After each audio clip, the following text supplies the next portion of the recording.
अपनी आस्था पर अटल रहे। यशो,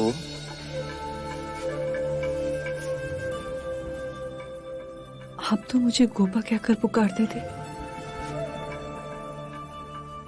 यशो का संबोधन तो पराया लगता है। आप आएंगे इस विश्वास में मैंने इन 7 वर्षों में प्रत्येक क्षण आपकी प्रतीक्षा में काटे। 7 वर्ष नहीं यशो, कई जन्म लगे, कई जन्म, तब मुझे संबोधि प्राप्त हुई। मेरे हृदय में बिल्कुल भी शंका ना उठी। आप में वो सारे गुण थे जो आपको बौद्धिस्त्व बनाते। आइए,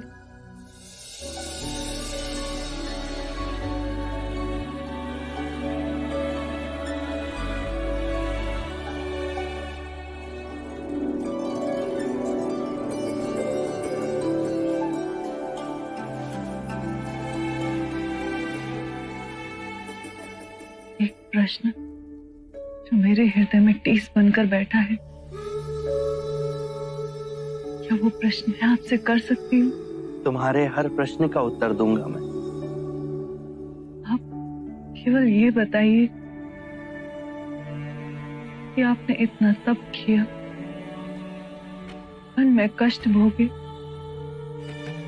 अपने को दुखाया, सताया, तो ये बताइए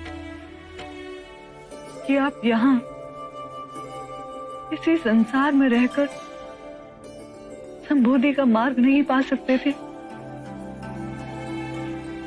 मैं आपके मार्ग में बाधक नहीं बनती। यशो, नारी हर बंधनों के बीच रहकर भी मुक्ति पा लेती है, पर नारी हृदय और पुरुष हृदय के भेद को भी समझना होगा। आकाश से वर्षा तब तक नहीं होती जब तक सूर्य की उग्रता से जल भाप ना बन जाए। मुझे संसार से विमुख होना ही था,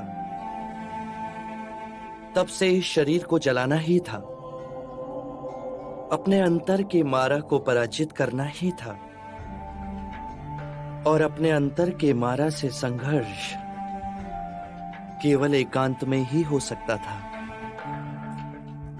उसे पराजित करना मेरे जीवन और मरण का प्रश्न था, और अपने अंतर के मारा से मुक्ति पा मुझे संबोधि का मार्ग प्राप्त हुआ। ये परम ज्ञान अब केवल मेरा नहीं, जन जन का है। अर्थात अब आप मेरे और राहुल के सौभाग्य में नहीं।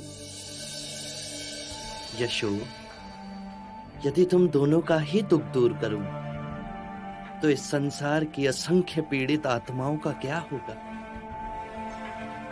ये सारा संसार ही मेरा हो चला है।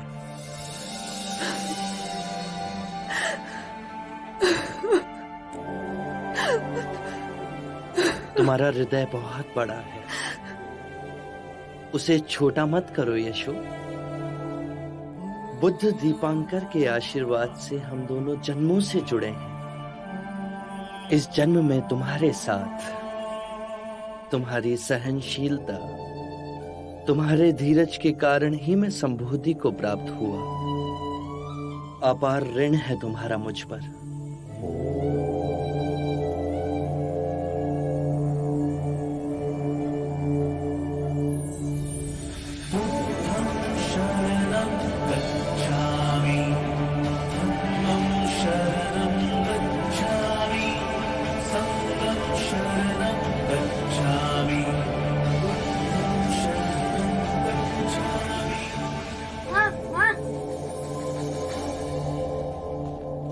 पिताजी, दादा महाराज आपकी भोजन पे प्रतीक्षा कर रहे हैं।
बस इतना ही।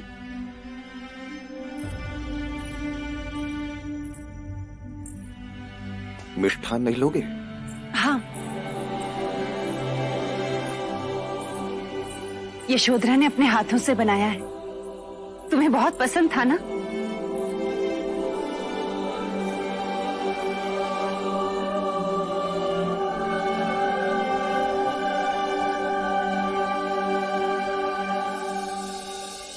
संन्यास मनुष्य से क्या क्या करवा देता है।